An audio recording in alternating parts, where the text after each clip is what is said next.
રાજકોટમાં રિદ્ધિ સિદ્ધિ નાળા નજીક ખરાબ રસ્તાને લઈને વિરોધ જોવા મળ્યો। નેશનલ હાઈવે પરના સર્વિસ રોડ પર બિસ્માર રસ્તાથી લોકો પરેશાન થઈ રહ્યા છે અને કોંગ્રેસે હવે પોતાના ખર્ચે ખાડા પૂરીને પ્રતિકાત્મક વિરોધ નોંધાવ્યો।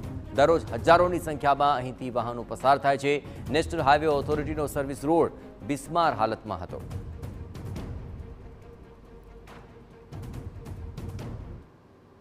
કોર્પોરેશનની અંદર ગેરંટીવાળા રોડ 3 વર્ષની ગેરંટી સાથે કોન્ટ્રાક્ટરને કામ આપવામાં આવે છે, પણ એક પણ રોડ દર વર્ષે બનાવવામાં આવે છે અને કોર્પોરેશન એની પાસે 3 વર્ષ સુધી કામ લેતી નથી। આ કામ રહ્યું કોર્પોરેશને કરવાનું છે, ખાડા પૂરવાનું।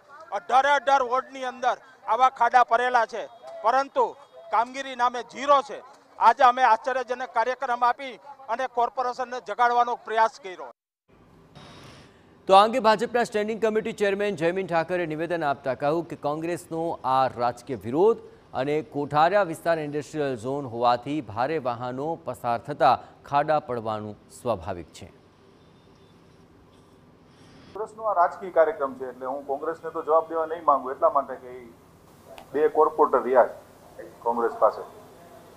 રાજકોટમાં કોંગ્રેસ જનાદેશ વગરની છે, રાજનૈતિક કાર્યક્રમો કરે છે, પરંતુ ઇલેક્ટ્રોનિક મીડિયાના માધ્યમથી મારા ધ્યાનમાં આવ્યું છે કોઠારિયાની અંદર ઇન્ડસ્ટ્રીયલ ઝોનની અંદર જે રોડમાં ખાડા પડ્યા છે, કારણ કે ત્યાંથી હેવી વ્હીકલ જતા હોય અને નેશનલ હાઈવે જોડતો એરિયા છે, ત્યાં ચોક્કસપણે હું મોરમ નખાવાના સૂચના આપું છું, કારણ કે અત્યારે પેચવર્ક ન થાય, ચોમાસાના કારણે પેચવર્કના પ્લાનો બધા બંધ હોય, પણ હું આપના દ્વારા ખાતરી આપું છું કે અહીંયા તાત્કાલિક ધોરણે ત્યાં મોરમ નખાઈને રોડના ખાડા દૂર કરવામાં આવશે।